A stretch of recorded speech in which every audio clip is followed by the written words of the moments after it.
नमस्कार दोस्तों, मैं विनोद कुमार फिर से स्वागत करता हूं आप सभी का आपके अपने YouTube चैनल सीखो इंडिया क्लासेस में। पिछली क्लास में अपन ने देखा था कि ऊष्मा संचरण की विधियों के बारे में। ऊष्मा संचरण की तीन विधियां होती है। पहली थी चालन विधि, दूसरी थी संवहन विधि और तीसरी थी विकिरण विधि। उनके बारे में अपन ने चर्चा की। उसके बाद उनके एग्जाम्पल के बारे में अगर अपन बात करें तो एस्किमो के जो लोग हैं वो बर्फ से बनी हुई दोहरी दीवारों के बने हुए घरों में रहते हैं। तो इसमें ये चालन विधि का सबसे अच्छा एग्जाम्पल है कि जो टुंड्रा प्रदेश है वहां पे एक प्रजाति है एस्किमो। तो एस्किमो के जो लोग हैं वो बर्फ से बने हुए मकानों में रहते हैं और बर्फ के मकानों में जो दो बर्फ की जो दीवारें होती है उनके बीच में एक वायुरोधी परत बन जाती है जो उनका टेम्परेचर मेंटेन करने का कार्य करती है। उसके बाद कि जो अपने मिट्टी से बने हुए जो बर्तन होते हैं, मिट्टी से बने हुए जो बर्तन होते हैं उनमें चाय पीना क्या होता है, सुगम होता है। या फिर जो कुल्हड़ की जो चाय होती है वो उसमें चाय पीना क्या होता है, सुगम होता है। वो ही चालन विधि का सबसे अच्छा उदाहरण है। उसके बाद ये जो अपना रेफ्रिजरेटर होता है या फ्रीज जो होता है उसमें जो ठंडा करने वाला पोर्शन होता है उसको फ्रीजर कहते हैं। जो फ्रीजर पेटिका है, फ्रीजर पेटिका को फ्रीज में ऊपर की ओर रखा जाता है, क्योंकि जो फ्रीजर पेटिका में अगर फ्रीजर पेटिका को अपन नीचे की ओर रख दें तो नीचे की ओर नीचे वाला हिस्सा तो ठंडा हो जाएगा और मैंने पहले भी बताया था कि जो हिस्सा गर्म होगा वो गर्म होके ऊपर उठेगी जिसकी वायु, और जो ठंडा होगा वो नीचे बैठेगा। तो नीचे नीचे वाला हिस्सा तो इसमें ठंडा हो जाएगा, ऊपर फ्रीज में ठंडा नहीं होगा। उसके कारण जो फ्रीजर में जो फ्रीजर पेटिका है उसको ऊपर की ओर रखा जाता है। उसके बाद रेगिस्तान जो है वो जल्दी गर्म और जल्दी ठंडे होते हैं, वो भी विकिरण विधि का सबसे अच्छा उदाहरण है। उसमें एक और एग्जाम्पल एक और बचता है, एक होता है अपन तुषार हीनता। तुषारहीनता क्या होती है, ये एक बार रेलवे में पूछा गया क्वेश्चन है। तुषार से मतलब होता है, तुषार का मतलब होता है क्या, बर्फ। कि अपना जो रेफ्रिजरेटर होता है उसमें जो सारा हिस्सा होता है, जो फ्रीजर पेटी का, उसके चारों ओर बर्फ जम जाती है। बर्फ जमने से क्या होगा, जो उसकी शीतलन की जो प्रतिक्रिया है वो कम पड़ जाती है। उसके कारण तुषारहीनता का मतलब क्या है, जो अपनी फ्रीजर है या फ्रीज है उसके बर्फ के टुकड़ों को हटा देना ही क्या कहलाता है, तुषारहीनता, और उसकी एफिशिएंसी बनी रहती है। उसके बाद इसी में एग्जाम्पल और बच जाते हैं कि अपना प्रकाश के आधार पर, अगर प्रकाश के आधार पर अपन ताप का निर्धारण करें तो वो किस प्रकार करेंगे, तो उसी के बारे में अपन देखते हैं कि प्रकाश के आधार पर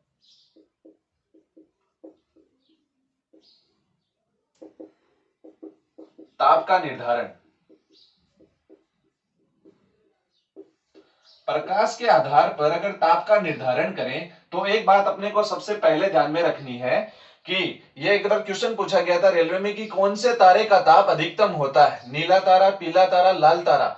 तो कैसे डिसाइड करेंगे, तो सबसे कम उष्मा किसमें, कौन से रंग में होती है, तो ध्यान में रखना सबसे कम होती है लाल में। उसके बाद किसमें होगी, पीला रंग, और उसके बाद किसमें होगी सफेद रंग, और उसके बाद किसमें होगी नीला रंग। ये इसका क्रम होता है जो अपने को याद ही रखना है कि सबसे ज्यादा उष्मा को या ताप किस में, कौन से रंग में होगी, नीले में। उसके बाद कम किस में होगी, सफेद में। उससे कम पीले में। उसके बाद किस में होगी, लाल में। इसको अपन याद कैसे रख सकते हैं कि जब सूरज उगता है तो वह कौन से रंग का होता है, लाल रंग का होता है। उसके बाद थोड़ा सा दिन ढलता है तो वह कैसा हो जाता है, पीले रंग का। दोपहर में सूरज कैसा हो जाता है, सफेद रंग का। और लास्ट में अगर अपनी जो एलपीजी है, जो सीएनजी है, एलपीजी और सीएनजी के बारे में अपन बात करें तो वो नीली लो के साथ में जलती है। उसी के आधार पर अपन क्वेश्चन के बारे में अगर चर्चा करें तो क्वेश्चन ध्यान में रखना है कि कौन से तारे का ताप अधिकतम होगा। तो कौन से तारे का ताप अधिकतम होगा, पहला ऑप्शन है लाल तारा, दूसरा है पीला तारा, तीसरा है सफेद तारा या सफेद या व्हाइट स्टार, और चौथा अपने को ऑप्शन मिलेगा नीला तारा। तो कौन सा ऑप्शन हो जाएगा, नीला तारा। नीले तारे का ताप क्या होगा, अधिकतम होगा। तो अपन रंग के आधार पर किसी भी ताप का निर्धारण कर सकते हैं। उसके बाद क्वेश्चन पूछा जाता है कि अपने से कि जो लाल रंग है वो लाल क्यों दिखाई देता है। जैसे अपने को डायग्राम में दिख रहा है, अपन देख सकते हैं आराम से कि लाल रंग लाल दिखने का कारण क्या है।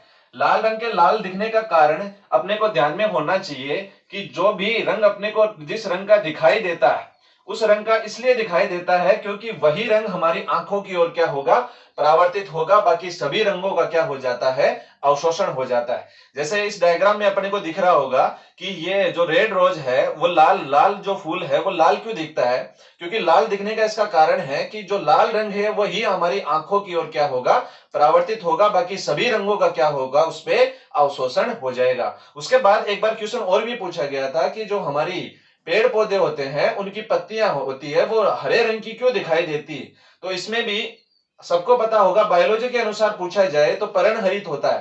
पर्णहरित के कारण पौधे की जो पत्तियां होती है वो हरी दिखाई देती है, लेकिन वो ऑप्शन में नहीं था। उसके अलावा यह ऑप्शन था कि इसके पौधे की पत्तियों का हरे दिखने का कारण प्रॉपर से ये है क्योंकि हरा रंग ही हमारी आंखों की ओर क्या होगा, परावर्तित होगा, बाकी सभी रंगों का क्या हो जाता है, उसमें अवशोषण हो जाता है। उसके बाद जो काली वस्तुएं होती है वो काली क्यों दिखाई देती है, जो काली वस्तुएं ऑब्जेक्ट है वो काली दिखने का सबसे अच्छा कारण यही है कि जो प्रकाश होता है वो सभी 7 रंगों से मिलके बना हुआ होता है। जो प्रकाश 7 रंगों से मिलके बना हुआ होगा तो प्रकाश सभी रंगों का, जो काला रंग है सभी रंगों का क्या कर लेगा, अवशोषण कर लेगा। इसीलिए जो काली वस्तुएं होती हैं वो उष्मा की सबसे अच्छी अवशोषक होती है। उसी के कारण अपन में बात करें कि जो अपना सोलर प्लेटें जो होती है, सोलर प्लेट जो होती है वो काले रंग की रखी जाती है। क्यों रखी जाती है, क्योंकि जो सोलर प्लेटें जो होती है वो सभी रंगों का अवशोषण कर ले और उसकी एफिशिएंसी बढ़ा दे। तो सोलर प्लेटें हमेशा ध्यान में रखना है कैसी रखी जाती है, काली रखी जाती है। उसके बाद जो अपने खाना पकाने वाले जो बर्तन होते हैं, खाना पकाने वाले बर्तनों की जो तली होती है वो किसकी रखी जाती है, काली रखी जाती है, क्योंकि काला रंग उष्मा का सबसे अच्छा अवशोषक होता है। और यही बोला जाता है कि अपने जो गर्मियों में सर्दियों में काले वस्त्र क्यों पहने जाते हैं, क्योंकि काला रंग सबसे अच्छा अवशोषक है, इसलिए गर्मी महसूस होगी, उसके कारण सर्दियों में काले वस्त्र पहने जाते हैं। यही पूछा जाता है कि गर्मियों में सफेद वस्त्र क्यों पहने जाते हैं, तो गर्मियों में सफेद वस्त्र पहनने का सबसे अच्छा कारण भी यही है क्योंकि जो सफेद रंग है वो उष्मा का सबसे अच्छा परावर्तक होता है। सभी रंगों को क्या कर देगा, वो परावर्तित कर देगा, जिसके कारण ठंडक महसूस होती है अपने शरीर को। इसीलिए जो गर्मियों में अपन कैसे वस्त्र पहनते हैं, सफेद वस्त्र पहनते हैं। उसके बाद एक कर्षण पिंड नाम का आता है, कर्षण पिंड। कर्षण पिंड क्या होता है या ब्लैक बॉडी क्या होती है, ब्लैक बॉडी की अगर मैं बात करूं कि जो काली वस्तुएं होती है वो उष्मा की सबसे अच्छी अवशोषक होती है, तो वह पिंड जो सभी रंगों का सबसे अच्छा अवशोषक हो वो क्या कहलाता है, कर्षण पिंड। इसका एग्जांपल देखिए अपन, जो काजल जो होता है वो उष्मा का सबसे अच्छा अवशोषक होता है। उसमें 95% के लगभग उष्मा को अवशोषित करने की क्षमता होती है। वह भी एक प्रकार का क्या है, ब्लैक बॉडी या कर्षण पिंड। उसके बाद अपन देखें तो एक इसमें एक और बचता है, किरचॉफ का नियम। किरचॉफ का नियम भी इसी रंगों के आधार पर आधारित है। किरचॉफ के नियम के अनुसार क्या होगा, किरचॉफ का नियम, किरचॉफ का नियम, किरचॉफ के नियम के अनुसार क्या होगा, किरचॉफ के नियम में एक बात ध्यान में रखनी है कि जो वस्तु उष्मा की सबसे अच्छी अवशोषक होती है वही उष्मा की सबसे अच्छी उत्सर्जक भी होती है। जैसे मैं बात करूं कि जो वस्तु इसी में एक तो समान धातु की बनी हुई दो गेंदें अपन लेते हैं, समान धातु की बनी हुई, एक तो काली गेंद, दूसरी सफेद गेंद, समान धातु की बनी हुई है और उनको समान ताप पर गर्म करके अपन एक अंधेरे कमरे में लेके जाते हैं, तो कौन सी वस्तु ज्यादा चमकेगी या कौन सी गेंद ज्यादा चमकेगी। दो गेंद लेते हैं, एक तो सफेद गेंद और एक कौन सी, काली गेंद, दोनों को समान ताप पर गर्म करके एक अंधेरे कमरे में लेके जाते हैं, तो कौन सी ज्यादा चमकेगी। तो ध्यान में रखना है कि मैंने बताया कि किरचॉफ के नियम के अनुसार जो वस्तु उष्मा की सबसे अच्छी अवशोषक होगी वही उष्मा की सबसे अच्छी उत्सर्जक भी होगी। तो काली गेंद ज्यादा चमकेगी, काली गेंद ज्यादा चमकेगी, काली गेंद ज्यादा चमकेगी, ये आपको ध्यान में रखना है। ये किसके कारण साबित हुआ, ये अपना किरचॉफ के नियम के कारण साबित हुआ। उसके बाद ये पूछा जाता है कि जो अपनी रेलगाड़ी होती है उनकी जो पटरियां होती हैं उनके बीच में खाली जगह क्यों छोड़ी जाती है।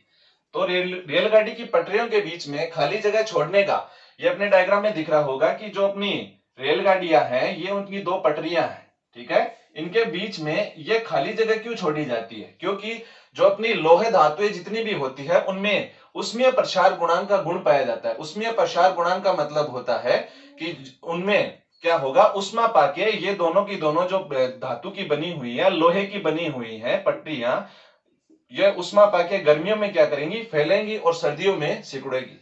अगर मैं इनके बीच में खाली जगह नहीं छोड़ूं तो ये गर्मियों में जब ये फैलेगी तो इनको जगह नहीं मिलेगी और ये ऐसे ऊपर उठ जाएगी, ठीक है। उसके कारण दुर्घटना का खतरा बना रहता है। उसके कारण जो रेलगाड़ी की जो पटरियां हैं उनके बीच में खाली जगह छोड़ी जाती है, ठीक है।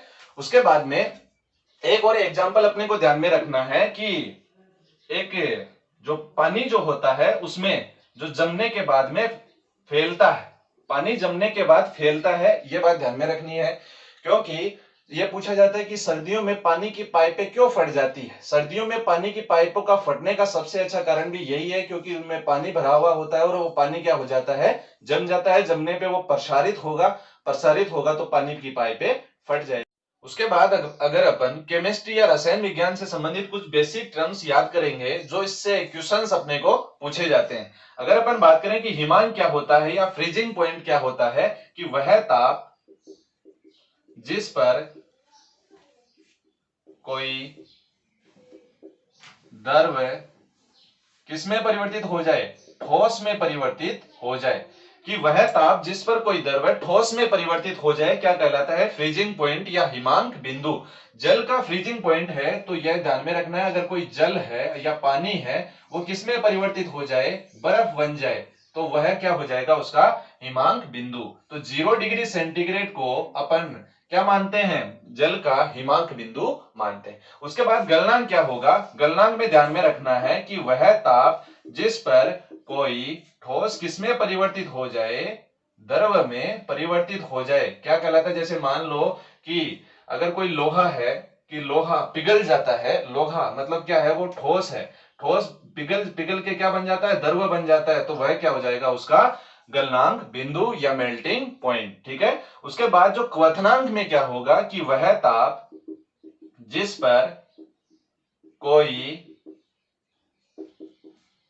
द्रव किसमें परिवर्तित हो जाए, वाष्प में परिवर्तित हो जाए या गैस में परिवर्तित हो जाए, वह क्या कहलाता है, उसका क्वथनांक बिंदु या बॉइलिंग पॉइंट। जैसे मान लो कि जल उबलने लग जाता है, कि वह बिंदु जिस पर पानी उबलने लग जाए वह क्या कहलाता है, उसका क्वथनांक बिंदु। कि वह ताप जिस पर कोई द्रव किसमें परिवर्तित हो जाए, वाष्प में परिवर्तित हो जाए। जैसे मान लो कि जल है वो किसमें परिवर्तित होने लग जाए, वाष्प बनने लग जाए, तो वह क्या कहलाता है, उसका क्वथनांक बिंदु। यह कितना होता है, जल का 100 डिग्री सेंटीग्रेड पे पानी उबलने लग जाता है, वह उसका क्या कहलाता है, क्वथनांक बिंदु।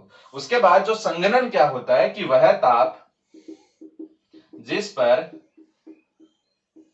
कोई वाष्प है वो किसमें परिवर्तित होने लग जाए, द्रव में परिवर्तित होने लग जाए। जैसे मान लो कि अपनी जो वाष्प है वो किसमें परिवर्तित हो जाए, जल में परिवर्तित होने लग जाए, वह क्या कहलाता है, उसका संघनन बिंदु, ठीक है। उसके बाद एक और कई बार एग्जाम में पूछा जाता है कि ऊर्ध्वपातन क्या होता है या सब्लिमेशन क्या होता है। यह ध्यान में रखना है कि वह ताप जिस पर कोई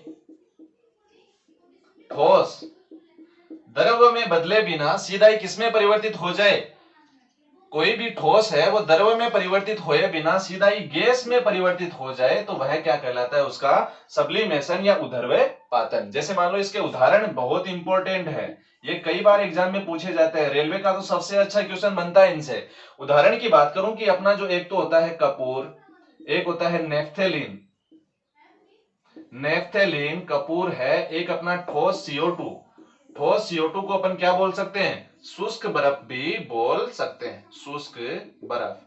ये सारे के सारे इसी के एग्जाम्पल है कि वह ताप जिस पर कोई ठोस है वो द्रव में बदले बिना सीधा ही गैस में परिवर्तित हो जाए, तो वह क्या कहलाता है, उसका ऊर्ध्वपातन या सब्लिमेशन। उदाहरण के तौर पे जब अपना कपूर है घर में जलाते हैं तो वो ठोस होता है, उसको जलाने पे द्रव में बदले बिना वह सीधा ही किसमें परिवर्तित हो जाता है, वाष्प में परिवर्तित हो जाता है, तो वह उसका किसका एग्जाम्पल है, उदाहरण है, ऊर्ध्वपातन का सबसे अच्छा उदाहरण है। नेफ्थेलिन है ठोस CO2 या शुष्क बर्फ भी जिसको कहते हैं। उसी के आधार पर अपन बात करें तो उसी के बाद अगर इसको बेसिक से और समझे अपन, तो एक तो होता है अपना जो ठोस धातुएं होती है वो, दूसरा होता है अपना द्रव और तीसरा होती है गैस, ये पदार्थ की तीन अवस्थाएं होती है।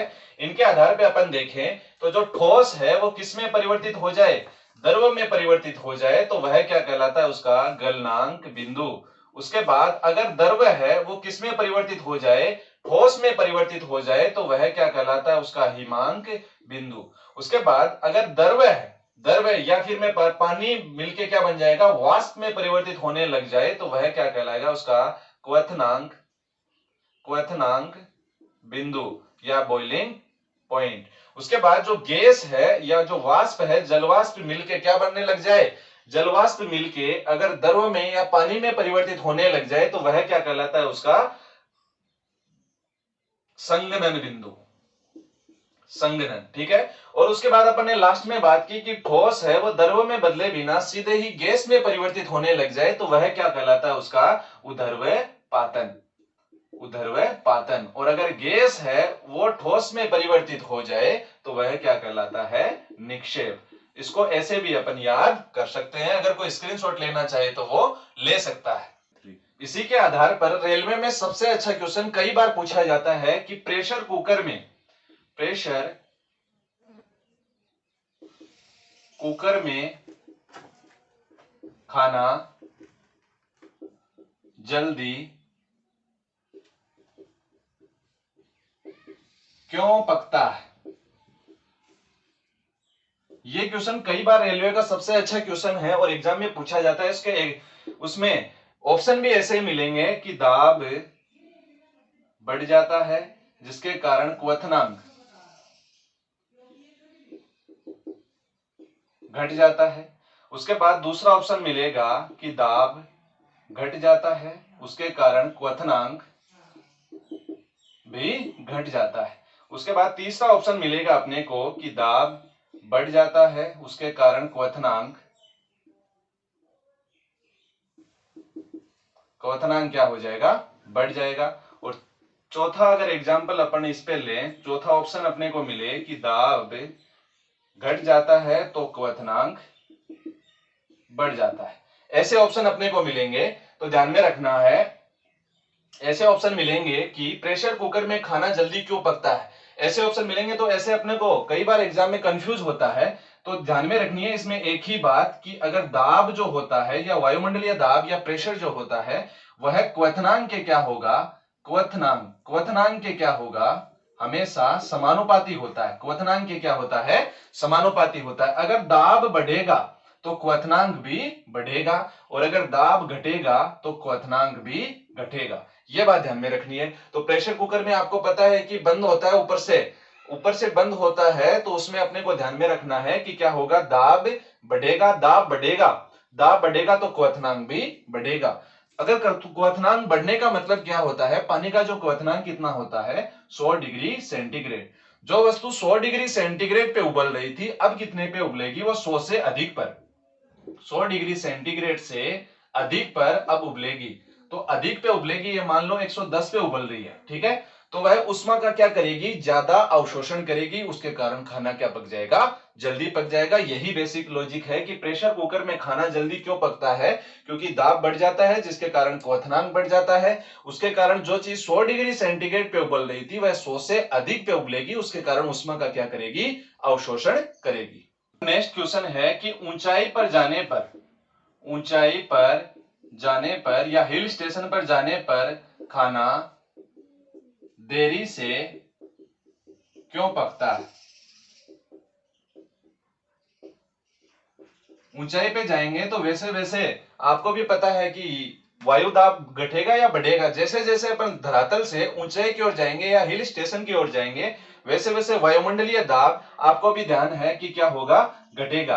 अगर मैंने बताया कि जो दाब होता है वो क्वथनांक के क्या होता है, समानुपाती। तो यहाँ पे वायुमंडलीय दाब, यहाँ पे ऑप्शन मिलेगा पहला ऑप्शन, वायुमंडलीय दाब बढ़ेगा तो क्वथनांक बढ़ेगा। दूसरा ऑप्शन मिलेगा कि जो वायुमंडलीय दाब है वो घटेगा तो क्वथनांक घटेगा।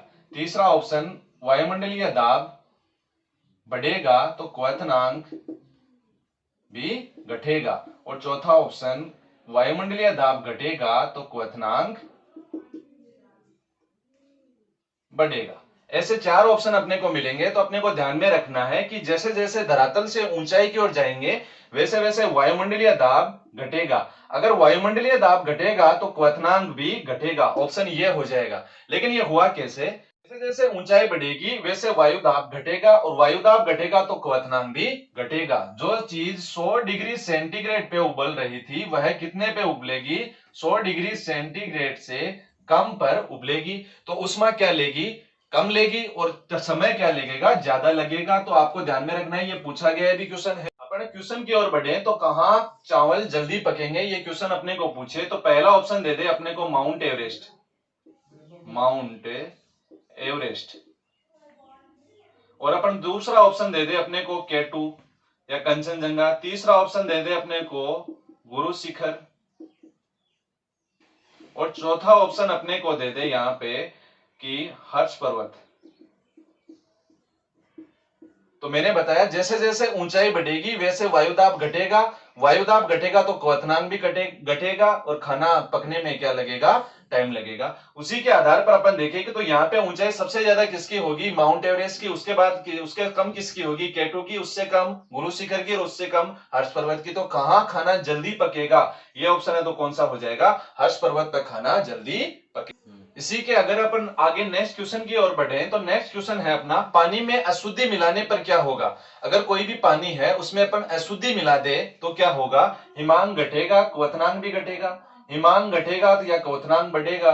हिमांक घटेगा, क्वथनांक बढ़ेगा, या हिमांक बढ़ेगा या क्वथनांक बढ़ेगा? ये ऑप्शन अपने को चारों ऑप्शन मिल जाए तो ऑप्शन से करना क्या है? सबसे पहले ध्यान में रखना है, अगर पानी में अशुद्धि मिला दे तो हिमांक हमेशा घटता है और क्वथनांक बढ़ता है। ये ऑप्शन इसमें सही हो जाएगा। इसी के आधार पर अपन देखें जो अपनी गृहिणियां जो होती हैं वो अगर दाल बनाती है तो दाल बनाते समय क्या करती है? दाल में कुछ समय के पहले उसमें क्या डाल देती है भाई? नमक डाल देती है। तो नमक डालने से क्या होगा? उनको भी पता है, अगर नमक डालने से क्या होगा? क्वथनांक बढ़ेगा। क्वथनांक बढ़ेगा तो आपको भी पता है कि जो चीज 100 डिग्री सेंटीग्रेड पे उबल रही थी अब 100 से ज्यादा पे उबलेगी, उष्मा ज्यादा लेगी, उसके कारण खाना जल्दी पक जाएगा, दाल जल्दी बन जाएगी। और अगर इसी में एग्जाम्पल क्या होगा कि जो आइसक्रीम बेचने वाले जो होते हैं, आइसक्रीम बेचने वाले जो लोग होते हैं वो अपनी पेटी में या फ्रिज पेटिका में, ये फ्रीजर पेटिका में नमक मिलाते हैं। नमक मिलाने से क्या होगा? नमक मिलाने से उनका हिमांक घट जाएगा। हिमांक घट जाएगा तो वो 0 डिग्री सेंटीग्रेड पे अगर आइसक्रीम खराब हो रही थी वो -22 पे भी अब खराब नहीं होगी। इसी के आधार अपने को ध्यान में रखना है कि जो काली वस्तुएं वो जो होती है उष्मा की सबसे अच्छी अवशोषक होती है। इसी के कारण जो अफ्रीका के जो लोग होते हैं वो काले होते हैं, उनको ज्यादा गर्मी लगती है बजाय यूरोप के लोगों के बजाय। ठीक है, तो इसी में आगे अपन नेक्स्ट चर्चा करेंगे उष्मा और उसके विशिष्ट उष्मा और गुप्त उष्मा के बारे में। धन्यवाद।